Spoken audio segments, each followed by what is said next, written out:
aspecto extremamente importante no processo de lodo ativado é exatamente a gente fazer uma estimativa da quantidade de biomassa ou de sólidos que vão ser formados ali na estação de tratamento, certo? E que para isso a gente tem que fazer uso de algumas equações que levam em consideração não somente o que chamamos de produção bruta, ou seja, que é o que eu estou formando de novas células ali na estação de tratamento, como também o que chamamos de produção líquida, que é exatamente quando descontamos dessa produção bruta, certo?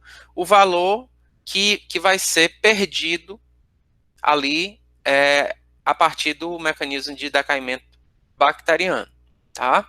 Portanto, inicialmente a gente vai aprender como é que determina essa produção bruta e em seguida como determinamos o que chamamos de produção líquida. Devo dizer que essa produção líquida é a que utilizamos, por exemplo, no dimensionamento ali dos sistemas de gerenciamento de lodo, né, que é exatamente essa quando descontamos a questão do decaimento bacteriano. Bom, para a produção bruta, que parâmetros levamos em consideração? Primeiro, levamos em consideração o que chamamos de coeficiente de produção celular, que é o Y, certo? Ou seja, esse Y é uma relação entre o número de células que eu formo, em outras palavras, quantos gramas de sólidos suspensos voláteis se formam ali na estação de tratamento. A gente viu que a gente assume uma relação entre sólidos suspensos voláteis e a quantidade de micro-organismos presentes, né, ali no tanque de aeração.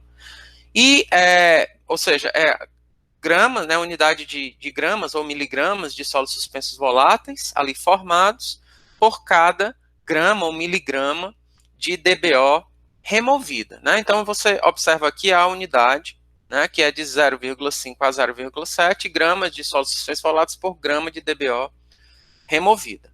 Observemos, né, a elevada produção de novas células, né, de lodo aqui por cada grama de DBO removido, ou seja, grandemente a matéria orgânica carbonácea que está sendo transformada ou removida na estação de tratamento é ultimamente removida na forma de descarte de lodo excedente, certo? Bom, e aí um outro parâmetro que levamos em consideração é exatamente a carga de DBO removida. Ou seja, vimos que carga é o produto da vazão pela concentração.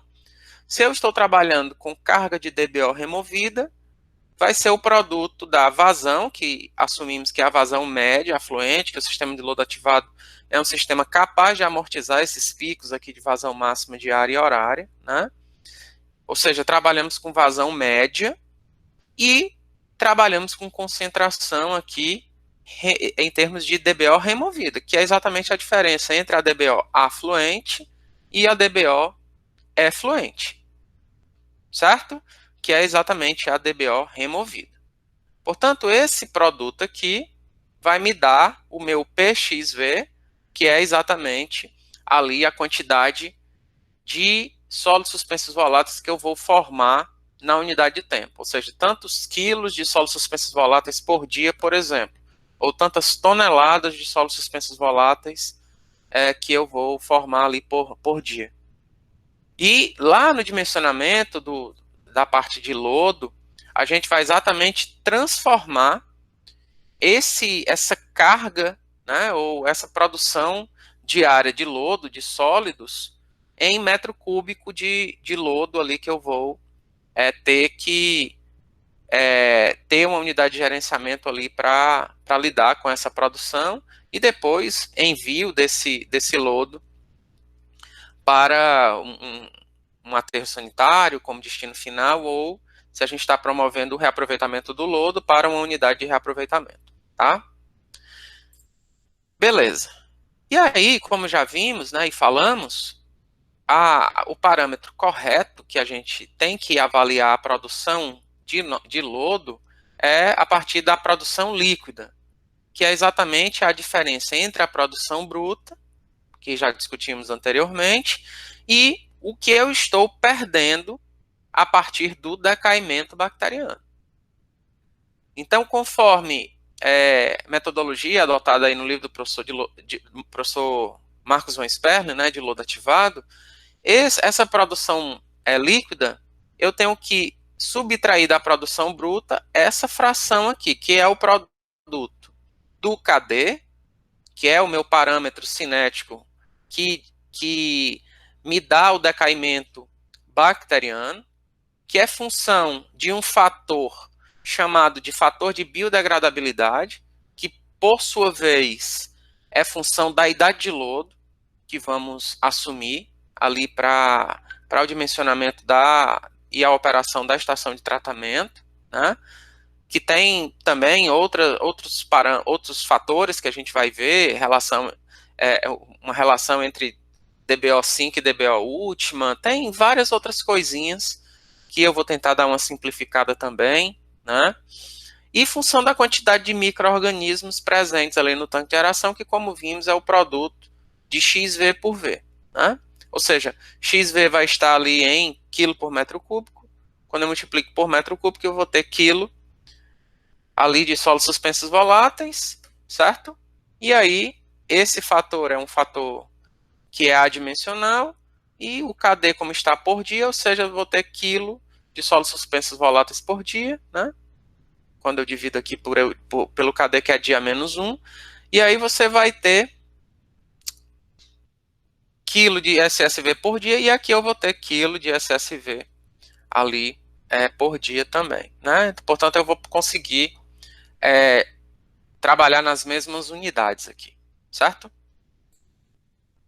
Existem alguns valores tabelados para o valor de Y e outros valores de KD, por exemplo, etc. E também outros coeficientes cinéticos aqui, por exemplo, o coeficiente de KM, que diz respeito aqui à quantidade de DBO que eu consigo remover por cada unidade de solos suspensos voláteis ali por dia, certo? Tenho a concentração que chamamos ali de KS, né, que é a concentração de saturação, certo? Ou seja, esse KS normalmente é obtido a partir da curva de crescimento microbiana, né, é o valor que se obtém ali de concentração, né, que quando você tem a metade da velocidade máxima ali de crescimento, ou seja, no teu valor ali da curva de crescimento, né, quando a gente obtém esse platô, você tem ali no valor do eixo Y um determinado valor de K, a gente pega a metade desse valor, certo? Posiciona na curva de crescimento e aí joga no eixo X, que é exatamente o valor de KS, certo? Então, em outras oportunidades eu posso explicar um pouquinho mais sobre essa determinação. O valor do coeficiente de produção celular, que vimos, né, tem essa variação aqui na literatura de 0,4 a 0,8, o valor típico de 0,6, muitas vezes se restringe até um pouco mais essa questão do valor de Y, de 0,5 a 0,7, às vezes, etc. E aqui o valor de KD, né, observado ali normalmente para esgoto sanitário, né, de 0,06. E esses valores, muitas vezes, gente, são obtidos a partir de ensaios respirométricos, né? Ali avaliando exatamente a taxa de transferência de oxigênio, né, a taxa de consumo de oxigênio, avaliando o coeficiente de respiração endógena, né? Então você vai ter todos esses parâmetros cinéticos, muitas vezes obtidos a partir de ensaios respirométricos, quando você tem, muitas vezes, uma determinada água residuária com uma característica um pouco mais diferente daquela que foram obtidos esses parâmetros cinéticos, tá? Bom, esse fator de biodegradabilidade, também no livro do professor Marcos von Sperling, a gente consegue obtê-lo a partir do quociente entre esse fator, né, que normalmente a gente adota de 0,8, e esse denominador, que é 1 mais 0,2, multiplicado pelo coeficiente de decaimento bacteriano, KD, multiplicado pela idade de lodo adotada. Portanto, se eu assumir um valor de KD, por exemplo, de 0,08, aqui, substituir o valor de KD aqui, ó, certo? A gente tem que o fator de biodegradabilidade será simplesmente função da idade de lodo, θc. Portanto, se eu substituir um θc de 4 aqui nessa equação, eu obtenho 0,75. Se eu substituir o θc para o valor de 8, eu obtenho 0,71. E assim vai até valores mais elevados, ou seja, tanto dentro do range, né, da faixa de lodo ativado convencional, quanto na faixa de lodo ativado de aeração prolongada. O que a gente observa é exatamente uma diminuição desse fator de biodegradabilidade com o aumento da idade de lodo. E isso é decorrente, obviamente, do próprio processo de estabilização da biomassa que acontece quando a gente aumenta a idade de lodo, onde você aumenta ali o processo de respiração endógena, né?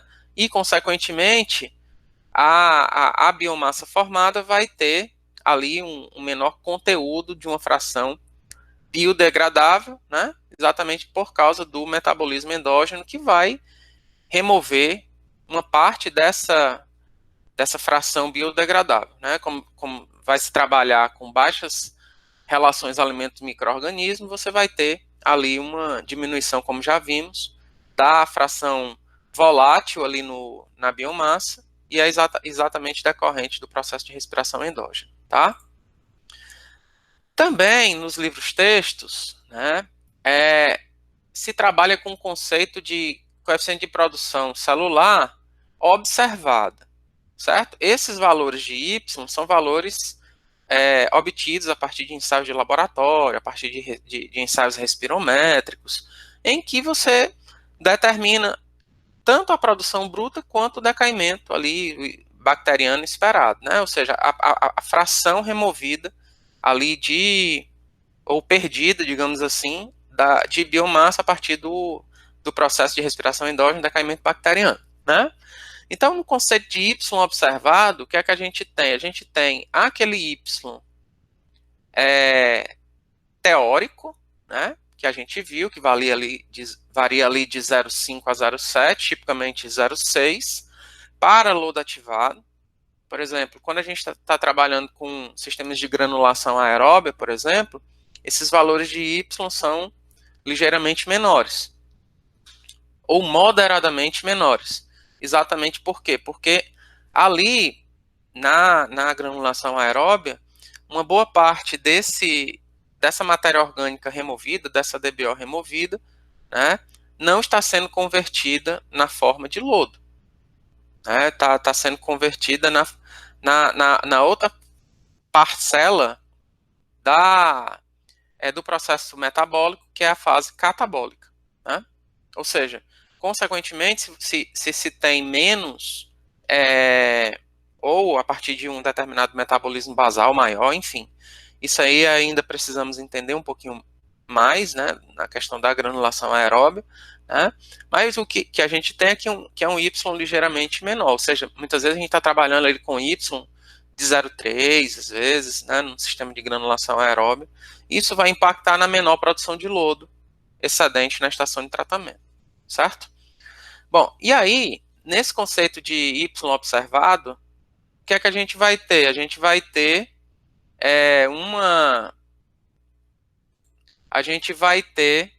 ali o cálculo primeiro dele, em função desses outros parâmetros, do Y, do FB, que vimos como calcular, do KD, que é tabelado, né, e do θc, que vamos assumir, e a tua produção já leva em consideração somente esse fator, que é um Y observado multiplicado pela carga de DBO removida, que vimos que é o produto de Q médio pela diferença do que está entrando e o que está saindo, em relação, né? Então, veja que essa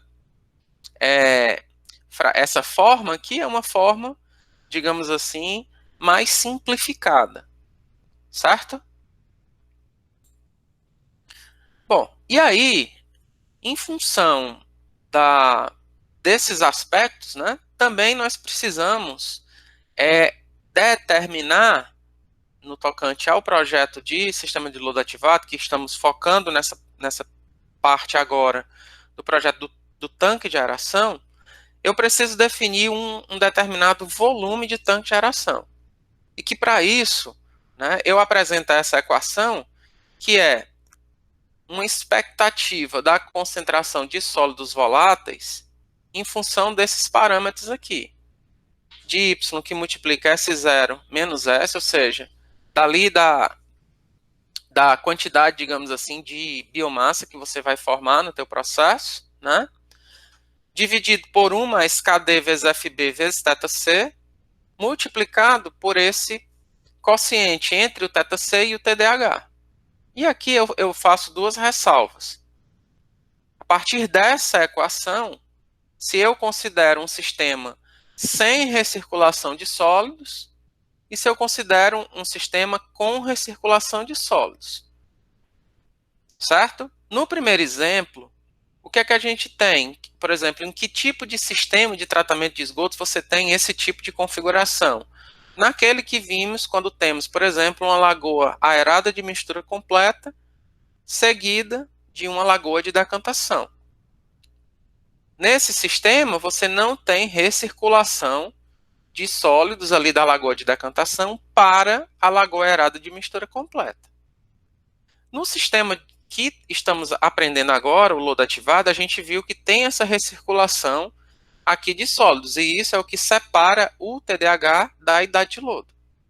Então, observemos que no sistema sem recirculação, o impacto é que nós vamos ter o casamento da idade de lodo com o tempo de detenção hidráulica, ou seja, eu vou ter que dimensionar o volume do meu reator em função da idade de lodo e não do tempo de detenção hidráulica, certo? Ou seja, nesse sistema, a minha idade de lodo vai ser igual ao tempo de detenção hidráulica, consequentemente, esse valor aqui vai ser 1, né?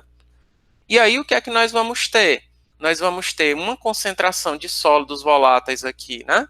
Suspensos voláteis no tanque de aeração pequeno.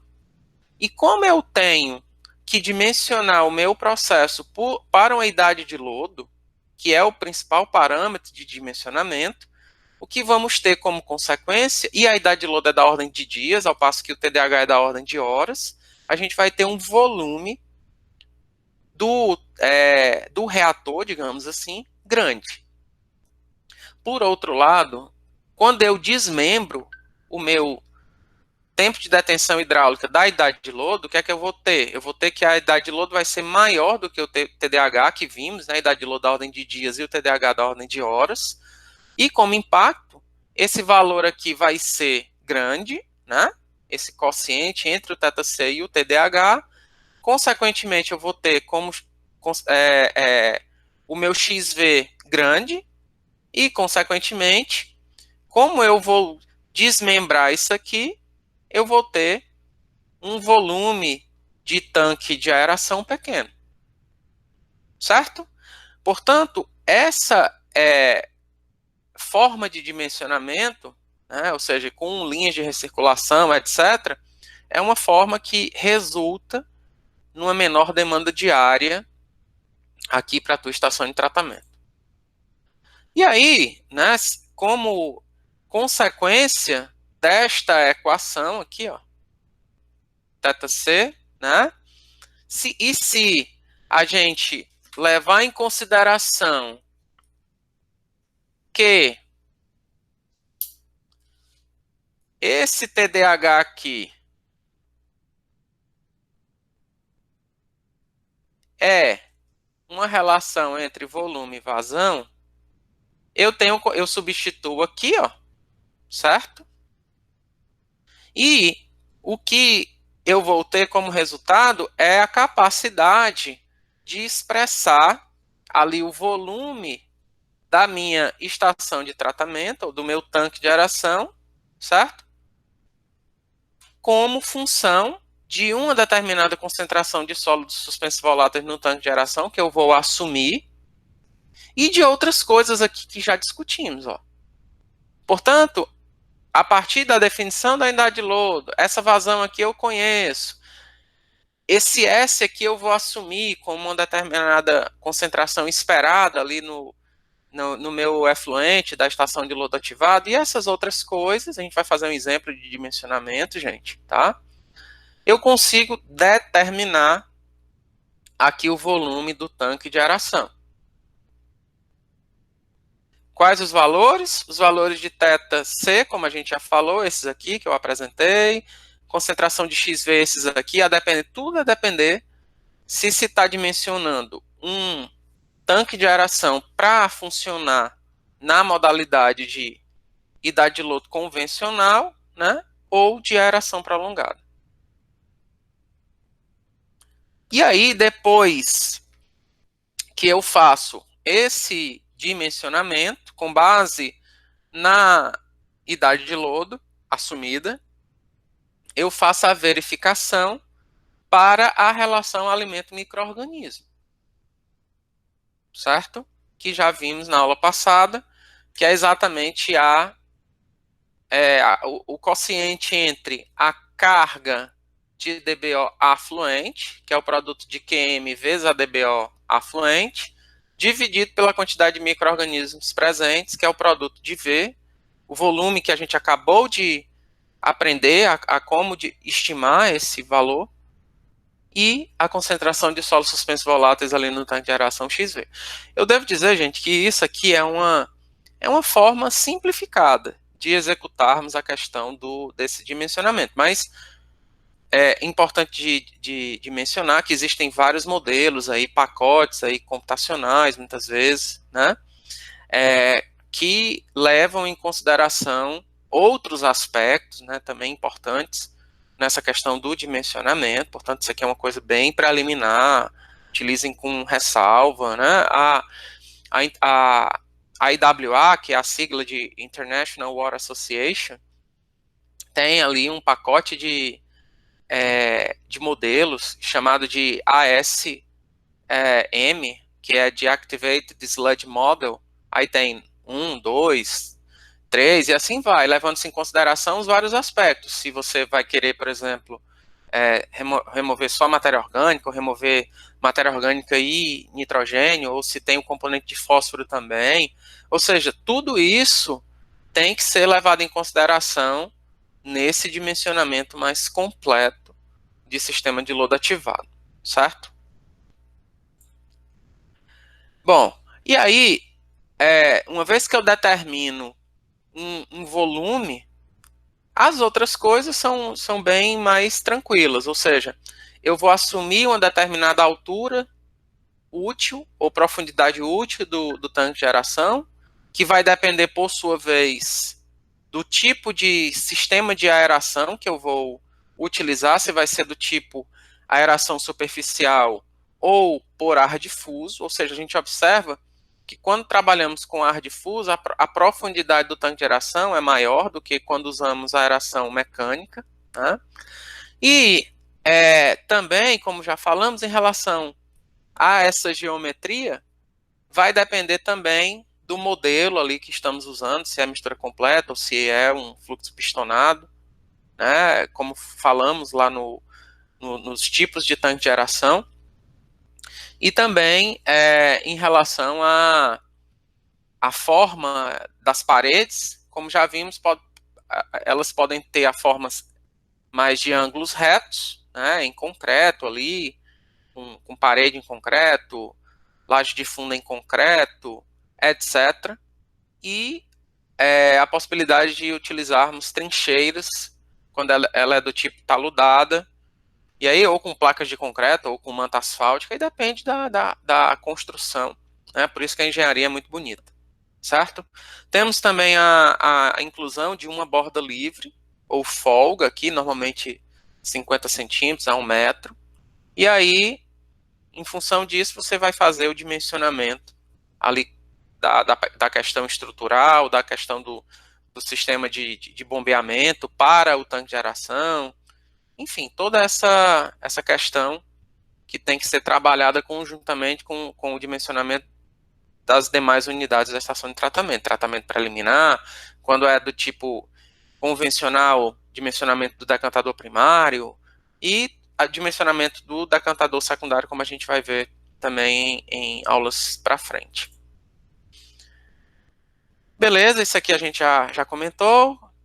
Quando é em concreto, aqui são algumas recomendações em relação à espessura ali das paredes. A entrada, ela deve ser submersa